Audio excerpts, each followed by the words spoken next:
Hello everyone, welcome to my channel. तो अभी आज हम बात करते हैं हमारे नेक्स्ट ग्लैंड्स की, जिसका नाम है thyroid glands.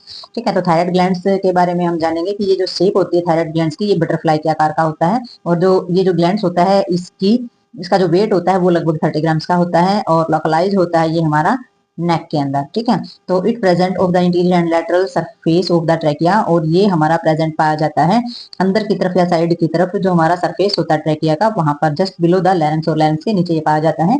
It is present at the level of the fifth and seven cervical and first thoracic vertebrae, और इसका जो लेवल होता है वो पांचवी और सातवीं जो हमारे सर्वाइकल होता है वहां से लेकर के हमारी जो थोरेसिस वर्टिबल्स होती है वहां तक ये पाया जाता है। और ये जो थायराइड ग्लैंड्स होता है इसके अंदर 2 लोब्स पाए जाते हैं और ये फिब्रोइड टिश्यूज के द्वारा कवर्ड होता है, यानी कि ढका हुआ पाया जाता है।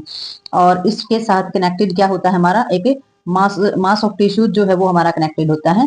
मास ऑफ टिश्यूज कनेक्टेड होता है लोब के साथ, तो उसको हम क्या बोलते हैं, एस्थेमिस बोला जाता है। तो एस्थेमिस जो होता है ये पिरामिडल शेप का होता है, यानी कि त्रिकोणीय आकार का पाया जाता है। ये एक्सटेंड हो सकता है, एस्थेमिस जो है वो हमारा एक्सटेंड हो सकता है साइड में। तो इसकी जो ब्लड सप्लाई है ग्लैंड्स की वो बहुत ज्यादा मात्रा में होती है। सुपीरियर इंफीरियर आर्टरी के द्वारा क्या किया जाता है, प्योर ब्लड की सप्लाई से की जाती है। तो इसमें जो हमारा वेन जो है कैरी करती है हमारी ब्लड को, इम्प्योर ब्लड को, तो इसमें कौन कौन सी होती है, हमारी वेन जो है return by the thyroid when. तो वेन जो है वो रिटर्न करती है, हमारी जो थायराइड वेन होती है वही थायराइड के ग्लैंड्स का जो इम्प्योर ब्लड होता है उसको कैरी करने का काम करती है। Thyroid tissues is composed of tin structures unit card follicle. तो ये जो होता है हमारा जो थायराइड टिश्यूज होते हैं यहाँ पर एक टीन यानी कि बहुत ही छोटा सा स्ट्रक्चर्स ऑफ यूनिट पाया जाता है, जिसे फॉलिकल्स बोलते हैं, जैसे रोम बोल देते हैं। Each follicle is made of the simple cuboidals granulous epithelials, और ये जो फॉलिकल्स होता है ये हमारा ग्रेनुलस एपिथेलियल्स के द्वारा बनाया जाता है। और ये फील्ड होता है हमारा थिक फ्लूइड जिसके अंदर पाया जाता है, जिसे क्या बोलते हैं, थायराइड कोलाइड बोला जाता है। तो ये जो फ्लूइड होता है कोलाइड जो होता है वो प्रोड्यूस होता है हमारा फॉलिकल्स, जो हमारे सेल्स होते हैं, पैराफॉलिकल्स जो सेल्स होते हैं प्रेजेंट बिटवीन, इनके बीच में ये पाया जाता है, क्योंकि इनके द्वारा इसको प्रोड्यूस किया जाता है।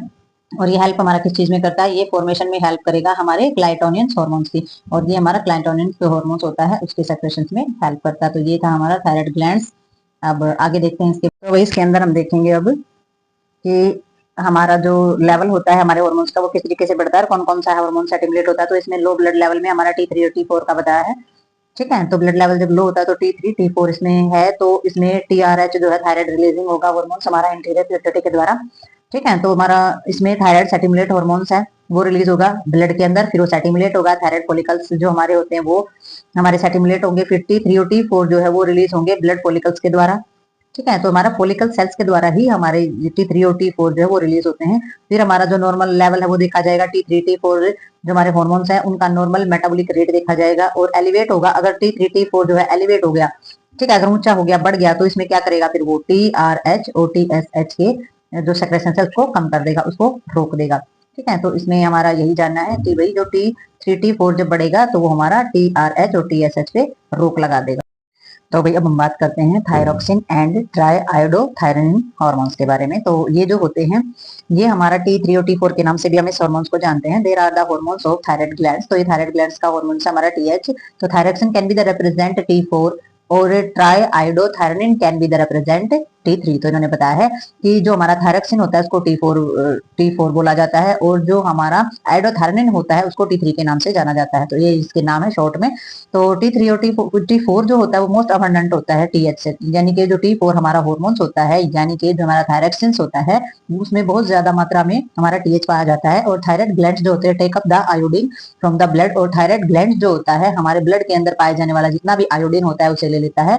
This iodine is store T3 और T4 हार्मोन्स, जितना भी हमारा आयोडीन होता है T4 और T3 के अंदर स्टोरेज हो जाता है। ठीक है, और इसमें हमारा इंटीरियर जो pituitary release the thyroid stimulating hormone TSH। तो इसमें हमारा इंटीरियर प्यूटर्टी जो होता है वो रिलीज करता है थायराइड स्टिमुलेट हार्मोन्स को, यानी कि TSH को, और जो इसका रेगुलेटिंग लेवल है T3 और T4 का उसको नियंत्रण करने का काम करता है, और थायराइड हार्मोन्स को भी नियंत्रित करने का काम करता है। तो इसमें हमारी जो रेगुलेटिंग सिस्टम है उसमें क्या करता है, ये जितना भी ऑक्सीजन का यूज हो रहा है उसको कंट्रोल करेगा, और बासस जो मेटाबॉलिज्म सिस्टम है यानी कि जो पाचन चीजें हैं जो इसकी, उन सभी को कंट्रोल करने का काम करता है। तो ये हमारे T3 और T4 हार्मोन्स जो कि थायराइड ग्लैंड्स के द्वारा ही हमारे क्या किए जाते हैं, थायराइड ग्लैंड्स के द्वारा ही। तो भाई इसमें हमारे जो नेक्स्ट पॉइंट है जिसमें ये कंट्रोल करने का काम करता है, जैसे कि हीट प्रोडक्शन में, ठीक है, सेलुलर मेटाबॉलिज्म में, यानी कि सेल का जो अंदर जो पाचन क्रिया होती है उसके अंदर, ग्रोथ और डेवलपमेंट, जो हमारा स्केलेटन सिस्टम होता है और जो नर्वस सिस्टम होता है उसके ग्रोथ और डेवलपमेंट में ये कंट्रोल करने का काम करता है। तो नेक्स्ट हमारा आ जाता है सेरोटोनिन। तो ये है हमारा हार्मोन्स। तो ये हार्मोन्स जो है ये हमारा रिलीज किया जाता है हमारा पैराफोलिकुलर सेल्स के द्वारा। तो हमने ये पिछले टॉपिक में इसमें पढ़ा पैराग्राफ में कि सेरोटोनिन जो होता है ये हमारा जो है पैराफोलिकुलर जो सेल्स होते हैं उनके द्वारा इसको प्रोड्यूस किया जाता है और ये कंट्रोल करता है हमारे कैल्शियम के लेवल को ब्लड के अंदर। ठीक है, तो कैल्शियम का लेवल कम होना या ज्यादा होना इसी के ऊपर निर्भर करता है और ये हेल्प करता है बोन की फॉर्मेशन में और ये रोकता है बोन के ब्रेक डाउन को। तो सेरोटोनिन के जो फंक्शन होते हैं ये अपोजिट होते हैं हमारे पैराथायराइड ग्लैंड से। तो पैराथायराइड ग्लैंड से ये उल्टा काम करता है बिकॉज क्योंकि सेरोटोनिन जो होता है ये इंक्रीज करता है हमारे कैल्शियम के लेवल को और पैराथायराइड ग्लैंड जो है वो क्या करता है वो डिक्रीज करता है कैल्शियम के लेवल को। तो ये इसके अगेंस्ट काम करता है। तो इसलिए ये हमारा किस चीज को मेंटेन रखता है, ये हमारा जो हमारा हेमोस्टेसिस जो होता है कैल्शियम का उसको ये हमारा नियंत्रित रखता है। तो हमारा जो इंटरनल इन्वायरमेंट होता है कैल्शियम के बढ़ने और कम होने का तो उसको कंट्रोल करने का काम ये करता है हमारा सेरोटोनिन हार्मोन्स। ठीक है, तो ये हमारा थायराइड ग्लैंड जो है ये हमारा कंप्लीट हुआ। तो नेक्स्ट टॉपिक में हम करेंगे कोई नेक्स्ट ग्लैंड्स के बारे में हम सीखेंगे। तब तक के लिए बाय बाय।